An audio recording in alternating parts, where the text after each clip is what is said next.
So really no intro, no outro this time. I just kind of wanted to quickly highlight and kind of get this one out.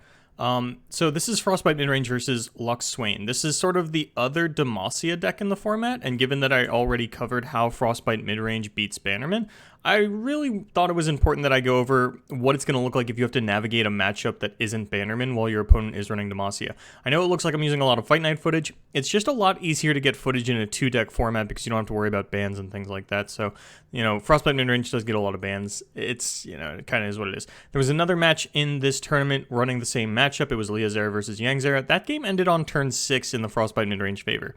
And we'll see again here, it looks like Ashe blowouts are really sort of the way that the Ashe deck ends up winning more often than not.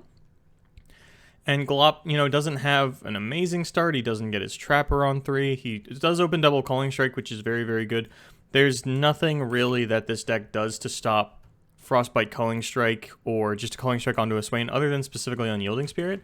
But because this is a Frostbite deck, it's very advantaged into pretty much anything that Demacia is going to be doing. The damage-based removal is a lot less effective against your Frostbite effects.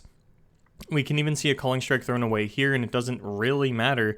You can just play that for tempo if your hand is a little bit weaker. Obviously, there are some prime Culling Strike targets in the deck between, as I had mentioned, Swain, Grizzled Ranger's not necessarily a bad one, as well as just anything that you Frostbite, and you can get a lot of value out of your Culling Strikes and Reckonings. Reckoning's another big, Reckoning onto this board would be absolutely incredible. Anytime you can get a +2 Reckoning, just go ahead and fire that off. But this is one of those matchups where you need to be cognizant of the fact that they do have a fair amount of damage-based removal. If you are going to go for a big Reckoning, you probably need down 2 5-attack units, especially if one of them is going to be something like this Ifarian Glory Seeker. That could just get single combated out by even something like this. Sure, you have the Brittle Steel to protect it, but all of a sudden, if you're trying to play all of those in one turn, that can be a really big mana commitment. And then Hearthguard plays a big part in this matchup as it helps things survive the Lux Laser in conjunction with another spell. For example, double Hearthguard means that future Hearthguard is going to be out of the range of something like Death's Hand Laser.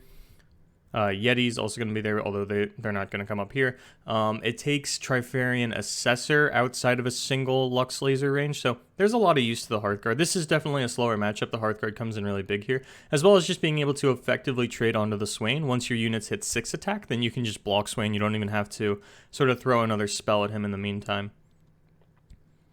And you can play pretty liberally with your life total on the side of the Frostbite midrange, not so much on the side of the Lux Swain. The Frostbite midrange player obviously doesn't have any healing in the deck, but because your units are so beefy, typically the Lux lasers aren't going to be pushing through, a significant amount of damage. It's just going to be, I'm softening up your units for the next Lux Laser, and I think that's one of the spaces where this deck does struggle in the matchup. It generally is going to take more than one Lux Laser to actually kill your opponent's units. And then double Hearthguard plays into that, phenomenally. We get the Ashe down, and so if we didn't see double Hearthguard, does this still go the way of Frostbite midrange? So far, the evidence that we've seen says yes. Of course, it's all subjective. Matchups can play out different ways, but this is definitely the kind of deck that you can OTK. I had mentioned in one of my previous videos that you only have 5 attack turns in between, turn 1 and turn 10. And typically we are seeing matches end before turn 10. So kind of think of like turn 10 as like when you want to end the game, because once Leviathans start coming down and Luxes start coming down and Swains alongside the Leviathans, it's going to be very difficult for you to win the game regardless. We didn't really get to see Leozera draw a lot of his Swain package here. We're not seeing really Ravenous Locks, we're not seeing Swains, we're not seeing, Leviathans, but as we know, Frostbite midrange has tools to take out Swain decks anyway. It's possible for the Lux Swain deck to kind of overload them on threats, and I think that is the space they have to exist in order to win this matchup. The problem is that's a difficult thing to do and has nothing to do with player skill. Either you draw all of your threats and you can run them out in a way your opponent can't answer, or you don't. And more often than not, that's not going to be happening. You're going to draw a pretty limited amount of threats, and Unyielding Spirit to protect those threats doesn't even get as much value in this matchup as you would like it to. Your best target for this is probably going to be Leviathan, as everything else can get perma-frostbitten. For example, we see Radiant Guardian, we see Unyielding Spirit, but we also see 3 Frostbite effects out of Glop, as well as an Ashe. And something that you do want to be cognizant of if you are going for an Unyielding Spirit game plan, especially onto something like a Radiant Guardian, if you feel like you're going to be forced into a position where you have to do that, you have to be cognizant of Brittle Steel. If your Radiant Guardian takes damage before the Unyielding Spirit comes out, like if you play it and it has to get a block off, and then next turn you're going to play the Unyielding Spirit, you know, you have to think to yourself, do I actually have to block with this? Do I want to open myself up to the Brittle Steel? Am I okay with that? And the answer is probably going to be no, especially for how damage-based the removal, or how combat-based the removal in the Lux Swain deck is. You know, a lot of single combat, a lot of concerted strike.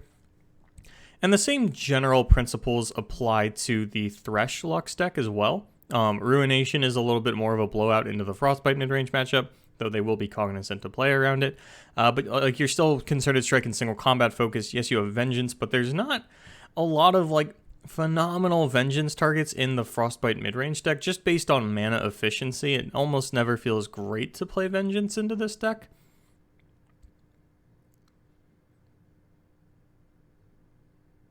Like, Glop theoretically doesn't even have to Harsh Winds here. He could just take the damage. 5 is a little bit of a low life total into a Lux deck, so, you know, I understand. But because he has the second one, he's allowed to just do this because he gets to blow out his opponent next turn.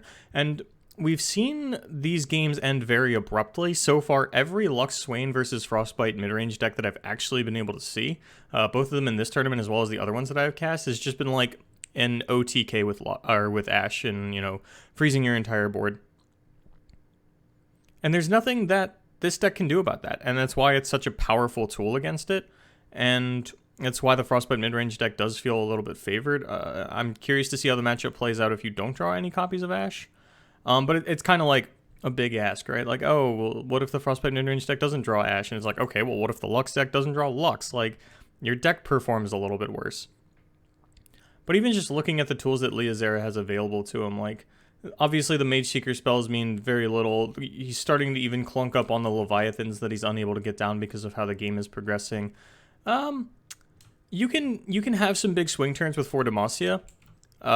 Even if it just baits out your opponent's Frostbite effects, at least then you're not committing. At least then they're not committing them to OTKing you with the Ashe. And something that I wanted to point out here, because it was talked a lot about during the game, the Hextech Transmogulator. So you could transmog and you turn this Hearthguard into this Spider. The problem with that play is it puts you down to 6 mana, and then Glop just Culling Strikes the Spider, and that actually negates that play. And with 6 mana, there's nothing that Leozera can do to negate that. So just kind of wanted to highlight that in case you had watched that game and had the same thoughts I did. So anyway, that's pretty much that. I mean, it's a pretty cut and dry matchup. I just kind of wanted to get this one out and highlight that. This is really short, but yeah, my name is Boulevard. Follow me on my socials. It's from the BLVD on Twitter. Figure out when and where I'm casting every week. I didn't want to do an Ezreal deck, honestly. I already did the Karma Ezreal, and, you know, it just kind of is what it is. It's not actually a matchup we're seeing all too often. The Twisted Fate Ezreal into the Frostbite midrange. Usually one of those decks ends up getting banned. But anyway, until next time, guys, thank you so much for watching. Tournament Tactician will be up tomorrow. And until next time, good luck in your tournaments.